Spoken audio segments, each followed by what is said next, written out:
Matthieu chapitre 3, du verset 13 au verset 17. Matthieu 3, du verset 13 au verset 17. Nous lisons au nom de Jésus-Christ. Alors Jésus vint de la Galilée au Jourdain vers Jean pour être baptisé par lui. Mais Jean s'y opposait en disant: c'est moi qui ai besoin d'être baptisé par toi, et tu viens à moi. Jésus lui répondit: laisse faire maintenant, car il est convenable que nous accomplissions ainsi tout ce qui est juste. Et Jean ne lui résista plus. Dès que Jésus y était baptisé, il sortit de l'eau, et voici, les cieux s'ouvrirent, et il vit l'Esprit de Dieu descendre comme une colombe et venir sur lui. Et voici, une voix fit entendre des cieux ces paroles: celui-ci est mon Fils bien-aimé, en qui j'ai mis toute mon affection. Amen. Amen. Oh, tu peux reprendre ta place, que Dieu te bénisse. Gloire à Jésus. Gloire à Jésus. Nous avons un deuxième passage. Nous allons lire Philippiens chapitre 2. Philippiens 2, 9 à, plutôt 8 à 9. Philippiens 2, 8 à 9. Nous lisons: il s'est humilié lui-même, se rendant obéissant jusqu'à la mort, même jusqu'à la mort de la croix. C'est pourquoi aussi Dieu l'a souverainement élevé et lui a donné le nom qui est au-dessus de tout nom. Amen. Amen. Et nous terminons avec Hébreux chapitre 5, versets 7 à 9.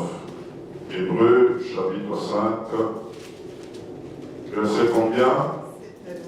7 à 9. Écoutons ça.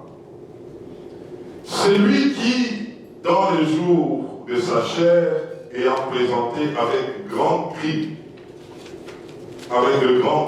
et avec larmes de prière et de supplication, à celui qui pouvait les sauver de la mort, et ayant été exaucé à cause de sa piété, et a appris, bien qu'il fût fils, l'obéissance par les choses qu'il a souffertes, et qui, après avoir été élevé à la perfection, est devenu pour tous ceux qui lui obéissent l'auteur d'un salut éternel. Amen.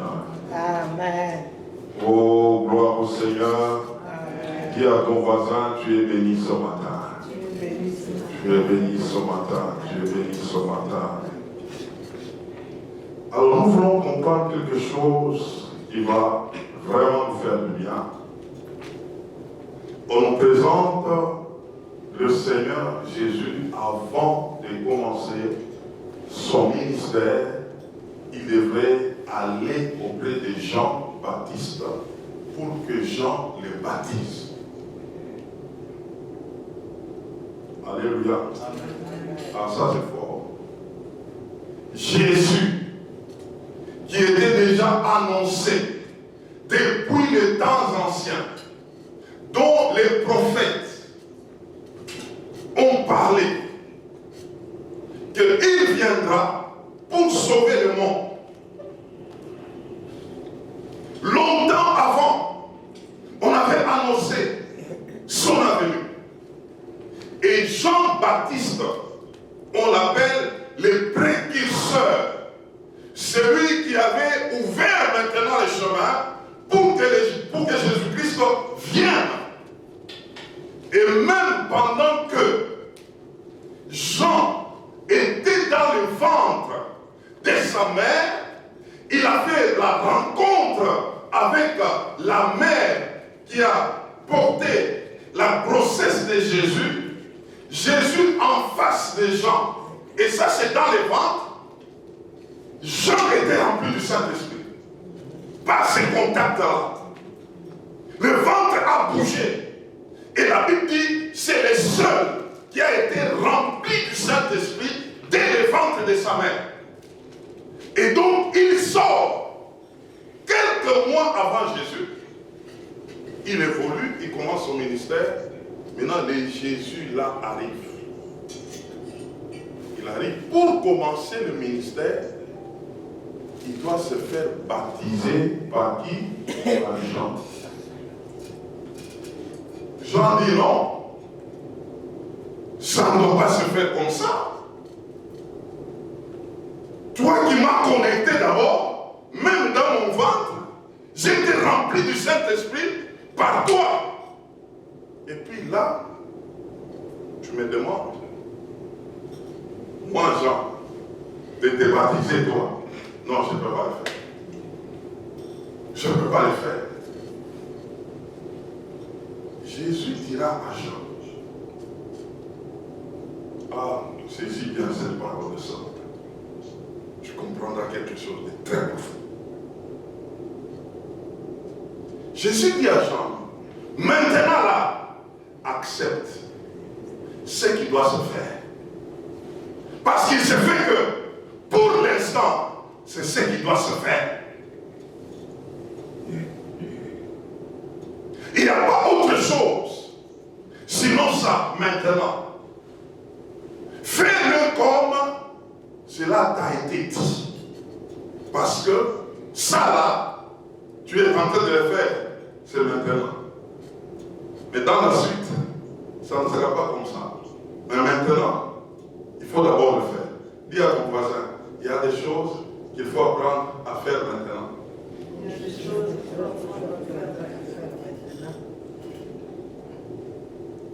Dis encore, même si tu ne les comprends pas. Lorsqu'on te les demande de les faire, il faut d'abord les faire. Ça, c'est une clé du royaume. Ça s'appelle la clé de l'obéissance. Dans l'obéissance, ça ne demande pas que tu comprennes d'abord ce que tu dois faire. Et si cela vient de Dieu, fais-le d'abord.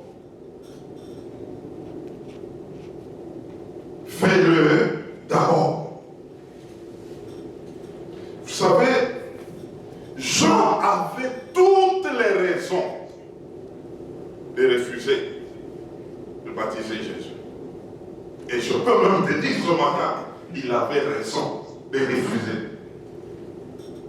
C'est inconcevable. Un Jésus qui vient pour sauver l'humanité. Vous allez comprendre par la suite de l'histoire de Jean et Jésus. À un moment, Jean avait demandé, allez un peu poser la question, est-ce que c'est Jésus-là ou bien il y a quelqu'un d'autre? Parce que Jean s'est retrouvé en prison, mais pendant qu'il avait compris que Jésus était là. Il s'est dit non, en tout cas, cet homme ici commence à me compliquer. En fait, au début là, bon, c'est lui qui me demande, moi j'ai de le baptiser. Je refuse, il dit non, il faut le faire seulement. Maintenant là, Jean avait même, pendant que Jésus a commencé le ministère, Jean parle à ses disciples que l'agneau de Dieu, il est là. Ses disciples sont allés même chez Jean. Et puis quelque part, Jean l'arrête. Il dit à ses disciples, allez dire à Jésus qu'on m'a arrêté. Parce que c'est lui le Messie qui est déjà arrivé. Mais il est censé me sortir. Mais Jésus dit aussi, allez dire à Jean, les boiteux marchent, les aveugles ne voient. Non, Jésus, moi j'ai besoin d'être libéré. Ici on va me tuer. Ah, dis à ton voisin, avec Dieu, même si tu ne comprends pas, il faut d'abord obéir. Voilà. C'est pourquoi 1 Samuel 15, 22 dit, l'obéissance vaut mieux que le sacrifice. Il y a des choses qui se passent avec Dieu. Il faut apprendre à obéir. Ça, c'est très fort. Ça, c'est très fort. Dans l'obéissance à Dieu, il y a autant de bénédictions. Il y a autant de faveurs. Quelqu'un qui apprend à obéir à Dieu, il ne sera jamais déçu. Quelqu'un qui apprend à obéir à Dieu, il va vivre des choses. J'aimerais vous dire, écoutez-moi bien, je le dis vendredi, à Gatineau. Nous sommes dans un siècle où nous devons faire très attention parce que la connaissance bat son plein. Tu veux connaître les choses, tu les connaîtras. Par l'internet, par les billets, même des robots. Il y a un robot là. Il faut seulement lui poser la question. Je veux savoir telle chose là. Tu ne les connais pas, mais il te donne toutes les réponses. Même les réponses de la Bible. C'est quelle source ça? Des connaissances. C'est quelle source? Quelqu'un, tu ne le connais pas. Tu lui poses n'importe quelle question, on te répond. Et ce danger commence à entrer dans l'église. Où on commence à suivre beaucoup de prédicateurs. Chaque enfant de Dieu peut se retrouver avec 10 pasteurs. Et des domaines différents. Je ne sais pas qui tu suis. Je ne sais pas ce qu'il t'enseigne. Mais je veux te dire ce matin, Dieu, ce n'est pas la connaissance. Dieu, c'est l'obéissance. Dans ce que tu as déjà suivi, quel est le niveau de ton obéissance? Qu'est-ce que tu obéis? La connaissance a battu son plein. Beaucoup de gens connaissent. Essaie d'ouvrir. Tu veux suivre un prédicateur sur tel sujet, tu vas trouver. Il va te parler. Et puis tu changes même. Tu dis, j'aimerais suivre encore quelqu'un d'autre sur le même sujet. Tu peux te retrouver aujourd'hui. C'est toi qui commences à compter les prédicateurs. Celui-ci, je lève l'œil, il parle bien comme ça. Celui-ci, il fait bien, il fait comme ça. Celui-ci, c'est toi maintenant qui commences à les gérer. Non, ici, je l'enlève un peu. Ici, je vais prendre cette partie. Ici, je veux... Mais Dieu te dit ce matin, Dieu c'est l'obéissance. Amen. Dieu c'est l'obéissance. Dans ce que tu as déjà suivi, dans ce que tu suis, quel est ton degré de l'obéissance?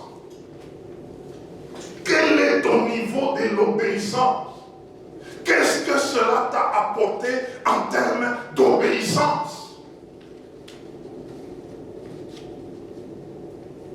Jésus dit à Jean, tu ne comprends pas, mais obéis.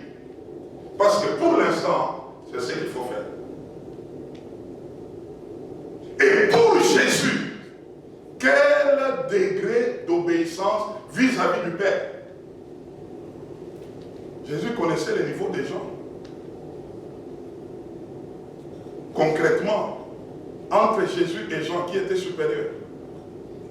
C'était Jésus. Regardons un peu lorsqu'on baptise quelqu'un.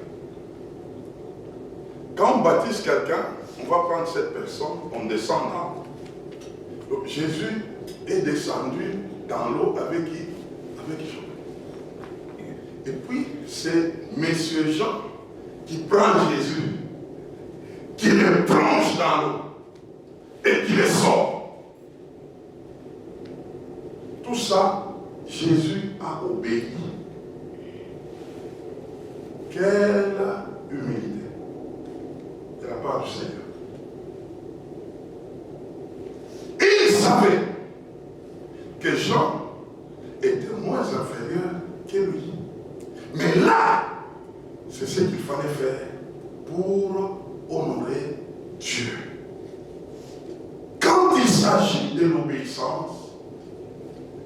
doit regarder toutes choses par rapport à Dieu.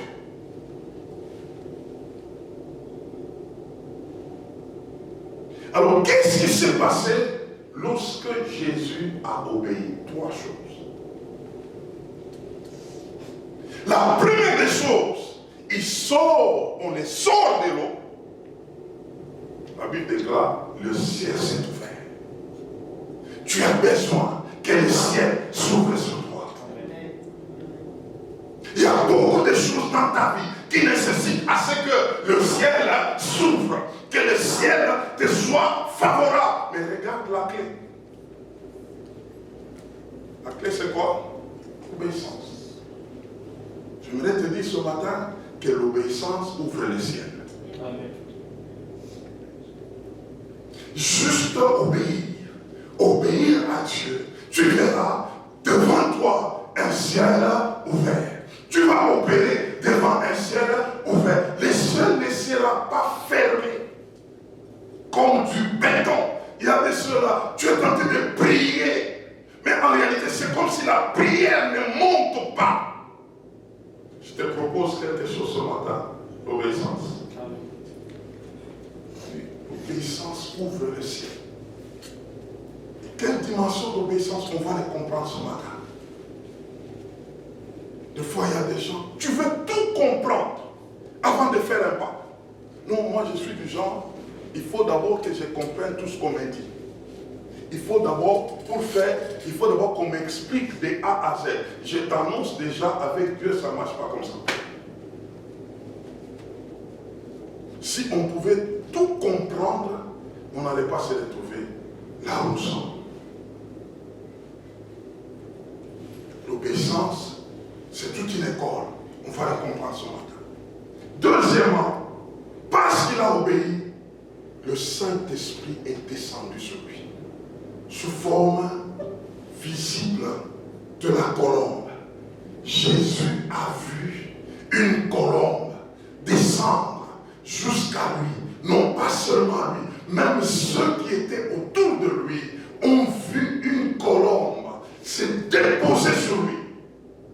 Il a reçu une onction sans limite à cause de l'obéissance. Je m'imagine, si Jésus pouvait dire, moi je suis Jésus, Jean ne peut pas me baptiser, la colombe n'allait pas descendre. Or la colombe, c'est elle qui avait la clé de Jésus-Christ sur la terre. L'onction. C'est elle qui possédait la clé. Et je voudrais te dire, tu as besoin d'une force surnaturelle afin d'affronter toutes les adversités de ce monde. Et cette force est dans le Saint-Esprit. Pourvu que tu travailles avec une vie d'obéissance. D'obéissance. Le monde dans lequel nous sommes, mes frères, ce n'est pas un monde facile. Il y a certaines choses que nous ne maîtrisons pas, que nous ne sommes pas en mesure d'affronter, mais ce n'est que par le Saint-Esprit que nous pouvons les affronter. Et donc, une des clés puissantes pour que cette faveur du Saint-Esprit descende sur nous, c'est l'obéissance. L'obéissance. L'obéissance. Troisièmement, une voix s'est vue entendre. Le ciel s'ouvre, la colonne descend et la voix arrive sur Jésus. Et tous ceux qui étaient tout autour de Jésus entendaient cette voix. Celui-ci est mon fils bien-aimé en qui j'ai mis toute mon affection.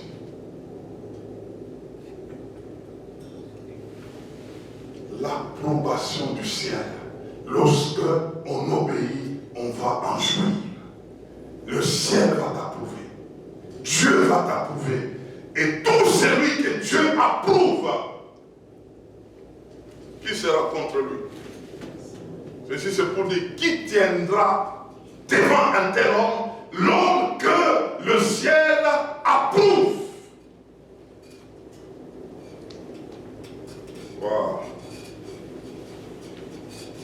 Et toutes ces choses étaient renfermées où? dans l'obéissance. Dans l'obéissance. Dans l'obéissance. Et je vais nous dire que l'obéissance, c'est toute une école. C'est toute une école. Ce n'est pas cette obéissance que nous avions appris de personnes, soit qui voulaient te dominer et ils veulent te demander d'être obéissant, des personnes qui voulaient tricher de ta vie. Non, tu dois obéir, tu dois obéir. Non, non, c'est une obéissance qui renferme une grande bénédiction de la vie. C'est de cette obéissance dont il s'agit. Lorsque tu apprends à obéir dans cette dimension de l'obéissance vis-à-vis de Dieu, je te dis ce matin, tu vas vivre avec un ciel ouvert. Tu vas vivre sous la poussée du Saint-Esprit et tu vas vivre avec l'approbation de Dieu. Pourquoi? Parce que tu as appris l'obéissance.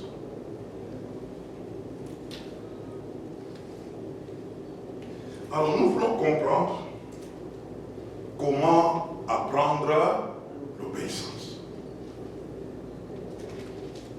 J'aime le dire et je le répète souvent, je ne suis pas un prédicateur qui pose des problèmes. Je suis celui qui te donne les problèmes et qui te donne aussi la solution. Je ne veux pas te dire obéis, obéis, obéis. Non, non. Je dois te dire comment obéir. C'est ce que nous voulons faire ce matin. Alors nous retournons dans Philippiens chapitre 2. Nous avions lu avec vous, à partir du verset 7. Comment apprendre cette obéissance? Premièrement, il faut accepter les dépouillements. Philippiens 2, je dis, à partir du verset 7 à 9. Je vous ai donné au début. Philippiens 2, 7 à 9. Mais il s'est dépouillé lui-même. Jésus, si tu remontes avec ce texte, il est venu comme un homme, comme un simple homme. Il n'a pas regardé le fait d'être égal à Dieu. C'est pourquoi il avait accepté le baptême de qui? De Jean. Il n'a pas regardé, il allait vers ce baptême, pas dans la dimension de Dieu. Il allait vers ce baptême dans la dimension du dépouillement. Il s'est dépouillé de la position de Dieu. Il a pris la position de l'homme et en se faisant homme, il pouvait se faire baptiser par un homme. S'il pouvait garder sa position de Dieu, Jean n'allait pas le baptiser. Pour que Jean puisse le baptiser, il fallait un dépouillement. Enlever la casquette de Dieu et demeurer dans la casquette de l'homme. Je voudrais te dire ce matin, tu veux être un homme, une femme obéissante, il y a des choses que tu dois enlever de toi.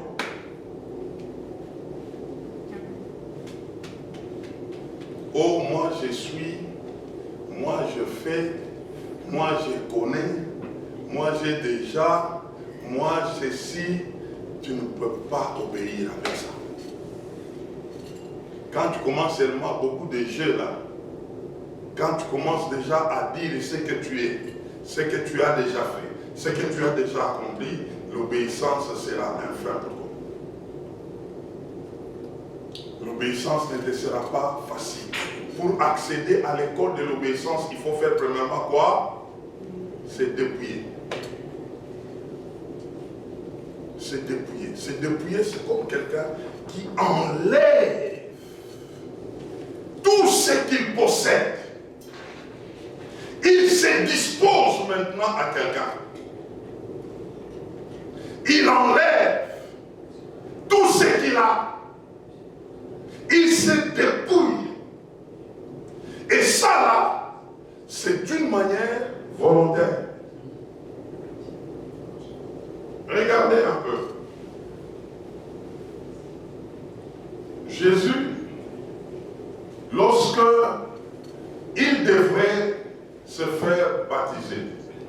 Par exemple, regardez-moi un peu. Est-ce qu'il avait arrêté de devenir encore Jésus? Il avait cessé d'être Jésus. Quand on est plongé là, Jean l'a plongé là, il a cessé d'être Jésus. Il a cessé d'être Dieu. Tout ce qu'il a fait, il a pris la partie de Dieu. Il l'a mis de côté volontairement. Pour dire que maintenant là, c'est ce qui doit être fait. Je dois l'accepter en tant que tel. Mais pour y arriver, il a fallu un dépouillement, enlever la casquette qu'il avait de Dieu. Ça nous bloque. On veut baptiser Naman. On veut le plonger dans l'eau. Naman dit quoi? Moi là, je suis d'abord général. Et la Syrie là, lorsqu'elle a obtenu la victoire, c'était par moi. Je suis le bras droit de mon roi. Et j'ai des gardes du corps. Et on parle à Naman, on dit non, Naman, ici, ce n'est pas un problème de grade. Ici, c'est un problème de se dépouiller de ça. Parce qu'il y a quelque chose qui t'attend dans l'eau. Dès que tu vas entrer là-dedans, il y a quelque chose qui va se passer. Et son serviteur lui dira, mais on ne te demande pas beaucoup de choses. On te demande d'enlever seulement les titres de général. D'enlever seulement les études là, que tu avais, les diplômes là. Tu en as 8, enlève ça, mets ça de côté. Enlève les français là que tu as appris, enlève ça de côté. Ici, il s'agit d'un problème de l'obéissance. Obéis seulement et tu verras la suite. En passant par la voie de quoi? Du dépouillement. C'est dépouiller. Tu es ce que tu es. Mais devant Dieu, tu dis, je ne suis rien, j'aimerais faire ce que Dieu me demande de faire. Tu vas vivre quelque chose. Tu vas expérimenter quelque chose. Viens devant Dieu comme quelqu'un dépouillé, qui est prêt à dire, ce que tu vas me demander, je suis prêt à le faire. Mon frère, ma soeur, tu t'es positionné. Nous avons des personnes, quand bien même, elle est devant Dieu, elle est toujours cette personne-là. Même quand on dit, on doit s'élever, on doit s'agenouiller pour adorer, la personne est en train de se dire, moi je dois rester assis, parce que je suis quelqu'un. La personne est en train de dire, ça ne me concerne pas. J'attends seulement ce qu'on va me dire et ça, ce qui va me plaire. Devant Dieu, il faut se dépouiller. Il faut se dépouiller. Vous savez, certaines choses, Dieu nous les demande par examen pour voir si réellement tu es une personne dépouillée. Mais toi, tu ne comprends pas. C'est comme si tu es en train de répondre à l'ordre d'un homme pendant que Dieu te met à l'examen. Il veut voir jusqu'à quel niveau tu peux te dépouiller. Jean et Jésus, qui étaient au top, c'était Jésus. Mais l'obéissance de Jésus a été mesurée par rapport à celui qui était inférieur. Jésus a réussi cet examen. Parce qu'il a réussi cet examen, le ciel était ouvert, le Saint-Esprit était descendu, l'approbation est venue. Pour y arriver, dépouillement. Dépouillement. Dépouillement. Il avait l'onction. Et même l'onction sans mesure. Mais là, il fallait d'abord se dépouiller. Se dépouiller. Philippiens continue. Il faut de l'humilité. Il s'est humilié lui-même. Verset 2. Se rendant obéissant jusqu'à la mort. Et jusqu'à la mort à la croix. Jusqu'à la mort. Jusqu'à la mort de la croix.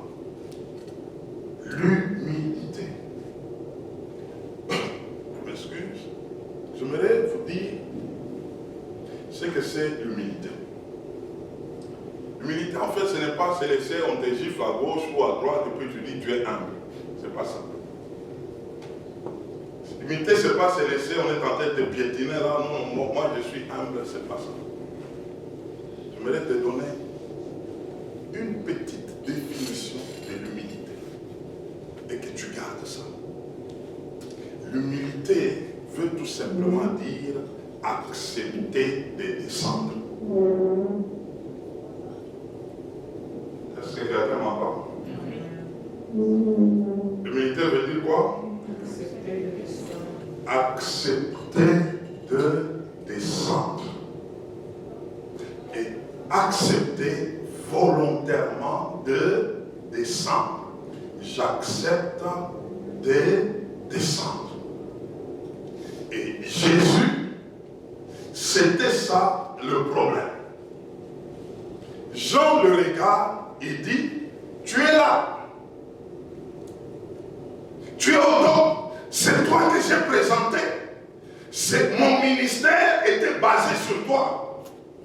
C'est pourquoi on l'appelait Jean et la voix qui annonce la venue de qui? De Jésus. C'était ça mon ministère. Tu étais là. Regardez un peu, lorsqu'il y a des gens, ils veulent présenter des prédicateurs. Oh non, oh je vais vous présenter, et comme des choses que moi je n'approuve pas.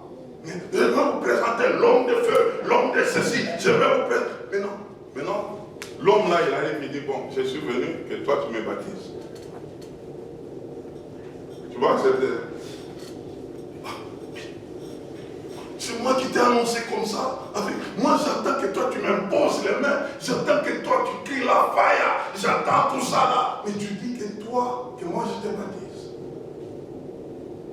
Et cet homme-là dit, j'étais là.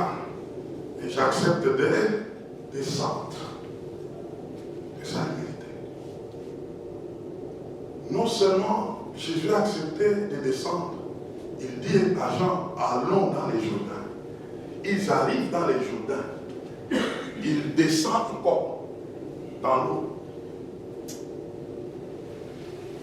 Vous savez, c'est tout ce que Naaman refusait. Mais que l'eunuque éthiopien avait accepté. Le Saint-Esprit approche Philippe au char. Philippe était à pied. L'Esprit lui dit, va à côté de cet homme. Il ne comprend pas ce qu'il est en train de lire. Philippe est en train de marcher à pied. L'eunuque éthiopien est sur son char. Maintenant, à côté là, il dit, monsieur, est-ce que tu comprends ce que tu lis? Le monsieur lui dit, je ne comprends rien. Il me faut quelqu'un pour m'expliquer. Monte ici. Le monsieur a demandé à Philippe de monter. Philippe est monté sur les chars. Maintenant, il devient le voisin. Philippe commence à lui expliquer. Le monsieur dit, ah, je comprends les choses. Donc, allons dans les eaux de baptême. C'est pour faire quoi? Descendons du char. Ils sont descendus. Maintenant, ils arrivent dans l'eau. Philippe, lui, il est debout. Maintenant, le même monsieur, il descend encore dans l'eau. C'est ça l'humilité. Il était le ministre, les surintendants de la reine. Il avait une position et il était sur son char. Mais l'humilité l'a amené du char jusque dans l'eau.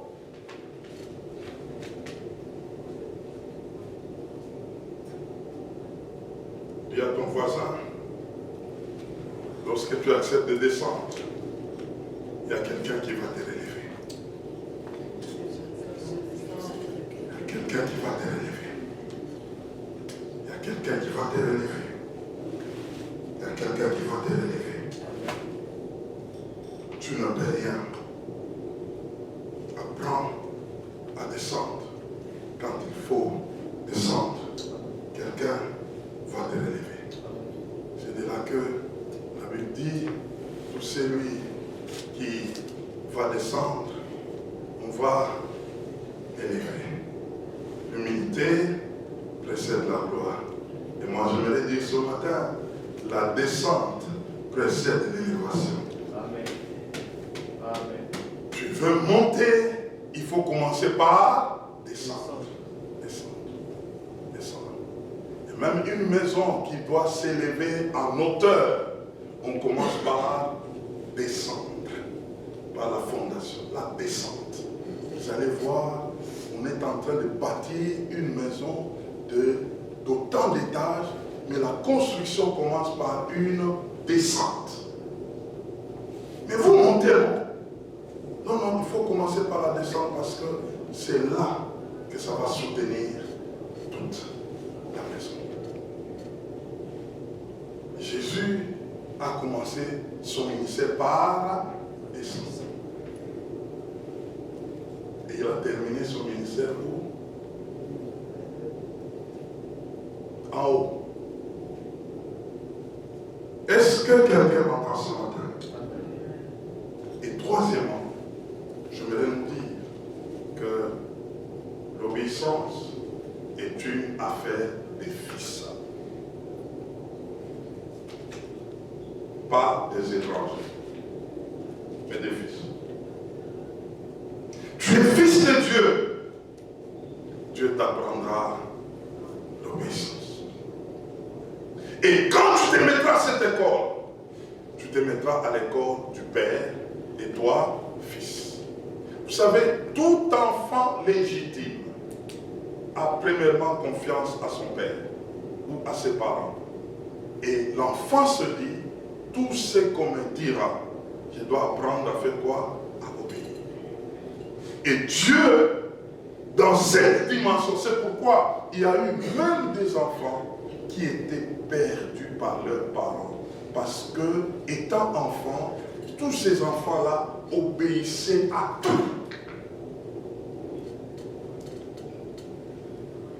Un enfant qui est né dans une famille musulmane, l'enfant finira par devenir qui? Musulman. Parce que l'enfant va apprendre l'obéissance à tout ce qu'on lui dira. Maintenant, ici, étant qu'enfant de Dieu, lorsqu'on est enfant de Dieu, on apprendra de Dieu l'obéissance. Maintenant, regardez avec le texte des Hébreux que je vous ai donné, Hébreux 5, 7 à 9, Jésus, on nous dit, quand bien même il était issu de Dieu, il avait appris cette obéissance avec larmes et avec supplication. Mais quand bien même il pouvait pleurer, il pouvait crier, le Père avait déjà tracé une voie par laquelle Jésus devait passer. Une dure obéissance. Regardez là où Jésus pouvait dire, non, la croix, quand je regarde la souffrance, tout ce qui m'attend, comment je dois faire? Non, papa, est-ce qu'il y a possibilité d'enlever ça? Mais papa a dit, non, c'est la voie. Quand bien même c'était dur, Jésus a affronté cette voie, même en pleurant, même en criant. Il a appris l'obéissance auprès du Père. Parce qu'en réalité, il a compris que même si c'est dur, le Père me le demande, derrière, il y a quelque chose de bien. Je n'ai pas à comprendre d'abord, parce que ça vient du Père. Mais c'est difficile avec moi, mais je sais que derrière, il y a quelque chose de bien. Je sais que derrière, je veux m'en sortir, mais je ne sais pas comment. Si quelqu'un apprend de cette manière-là, la dimension de l'obéissance, il sera le fils bien-aimé de Dieu. Parce qu'on comprendra maintenant que dans l'obéissance, il y a la confiance. On fait toujours confiance à la personne à qui on obéit. Alors, je voudrais qu'on comprenne ici quelque chose. Lorsque ton amour pour Dieu n'est pas à la hauteur, il te sera difficile d'obéir à Dieu.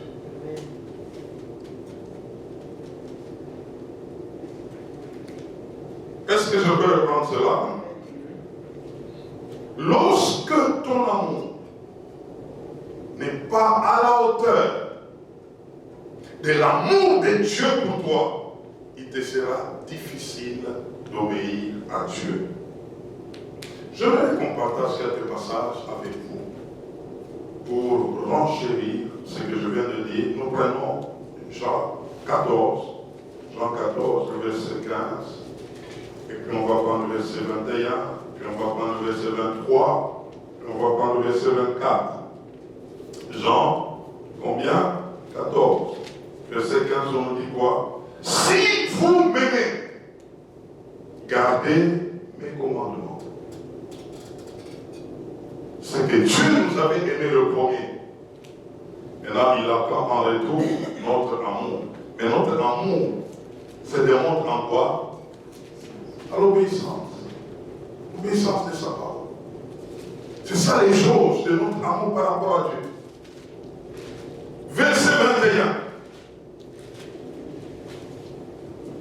Celui qui a mes commandements et qui le garde, c'est celui-là qui m'aime.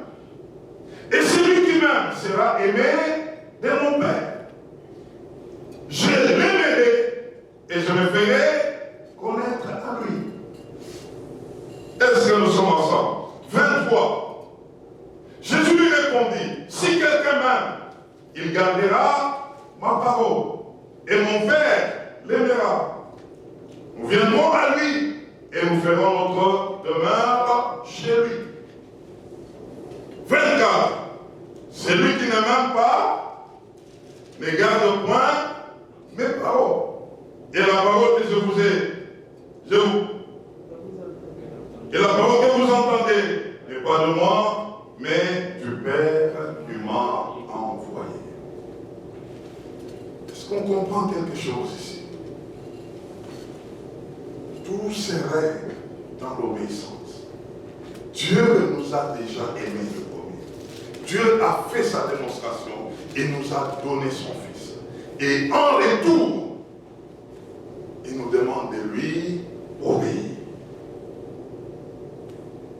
Et si nous le faisons, c'est ça la démonstration de notre amour pour notre Dieu. Un fils cherchera à connaître ce que le Père aime. Afin d'obéir à ce que le Père aime pour obtenir l'approbation du Père. Est-ce que quelqu'un m'entend ce matin? Vous savez, l'obéissance de foi peut nous demander à payer le prix. Faire peut-être des choses même à l'encontre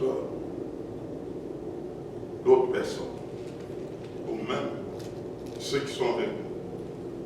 Je disais, on était parti une fois en province ici. On a fait un travail, et puis là, il y a une jeune fille de 21 ans. C'est la fille du pasteur qui nous avait invités. Après le service, elle vient, elle me dit, non, papa, en tout cas, moi je veux que, quand je vois que vous devez être mon père spirituel. Moi, je n'ai pas compris cette parole-là. Elle est fille du pasteur comme moi, et là, son papa. Et quelques temps après, elle me posait des questions souvent, en m'écrivant pendant que nous sommes ici. Et un jour, elle m'écrit, elle me dit, papa, je veux venir me faire baptiser, que tu me baptises. Je dis, mais tu es là, chez vous. Il y a le pasteur qui est là. Non, non, en tout cas, moi, on m'a convaincu que la personne qui doit me baptiser, c'est vous. Je dis, bon, en tout cas, je n'ai pas compris. Je devrais chercher à échanger avec son papa. Je parle avec son père, il me dit, bon, en tout cas, elle ne cesse de dire que ça. Moi, je disais que même nous avions un programme du baptême, c'est en septembre, il faut attendre. J'ai dit, bon, ok. Quelques temps après, elle m'écrit, elle écrit à maman. la veille, je suis en train de venir à Gatineau pour me faire baptiser. Elle doit prendre l'auto, donc 4 heures de route pour venir ici. Elle dit, elle débarque vendredi. Je dis, bon. Je parle avec moi, je dis, bon, je te réponds, je parle d'abord avec moi. Maman aussi me dit, non, en tout cas, je ne comprends pas. Le Saint-Esprit me dit, laisse faire ce qui est bien. Elle ne va pas chez un marabout. Elle va chez un pasteur qui fait le même travail que son père. Dit comme ça son père. J'ai dit, ah bon, ok. J'ai dit à maman, dis-la qu'elle vient. La fille, elle a débarqué. Vers 22h dedans à la maison chez nous. Parce que je lui avais dit, moi je ne baptise pas les gens comme ça. Il faut que d'abord qu'on passe par le enseignement. Je vais venir pour ça, vous allez m'enseigner, puis je vais me faire baptiser. Et puis, elle est arrivée avec sa petite soeur. Le samedi, j'ai dit, ok, on commence par le... Elle me dit même le soir, oh, papa, on fait comment? Je suis là. Demain, ça va se passer comment? J'ai dit, bon, on commence par les enseignements le matin, et puis le soir, on va... Ok, on a fait les enseignements demain, le samedi matin. On a tout terminé. J'ai posé des questions, elle a répondu, sa soeur était là, et puis après j'ai dit, ok, tout ce qui reste, il n'y a que les baptêmes. Et elle a répondu que dans beaucoup d'eau, comme elle a suivi l'enseignement. Ok, nous sommes allés et on l'a baptisée. Et aujourd'hui on parle avec vous, elle a déjà pris la route pour chez elle. Elle va chanter. Leur église commence à 16h. Et ça s'est passé hier. J'ai dit, waouh.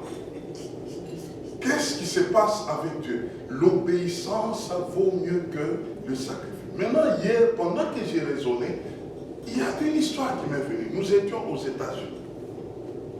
Je crois en 2020 ou 2018. Pendant ce temps, j'avais fait une prestation dans une église où on m'avait invité. Donc je vois un monsieur, c'était un Mexicain.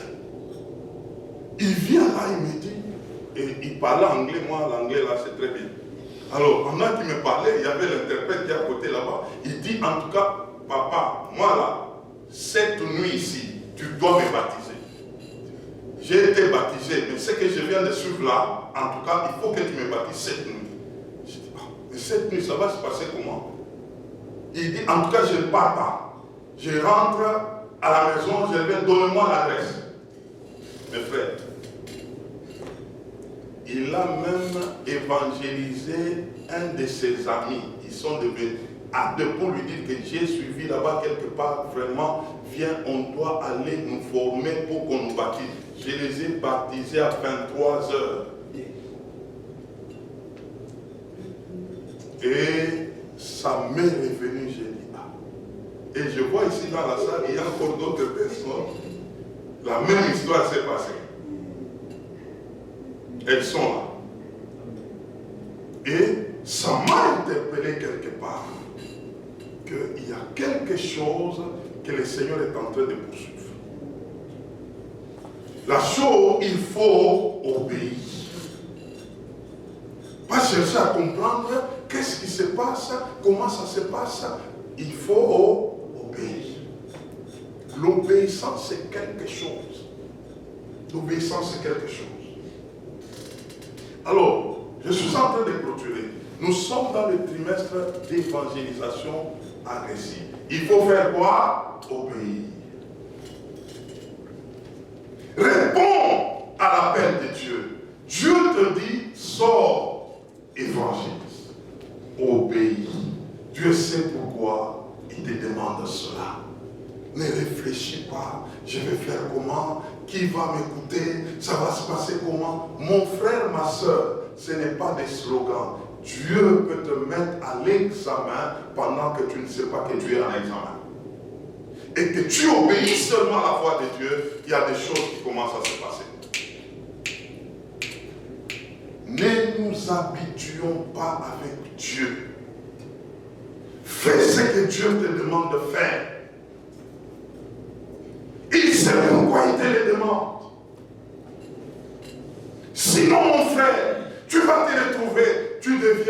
un enfant de Dieu qui ne produit pas, qui connaît beaucoup, qui fait comme il entend lui-même, pendant que Dieu te demande d'obéir. Je vous dis franchement, même quand elle est partie, quelque part je me posais une question, qu'est-ce qui se passe?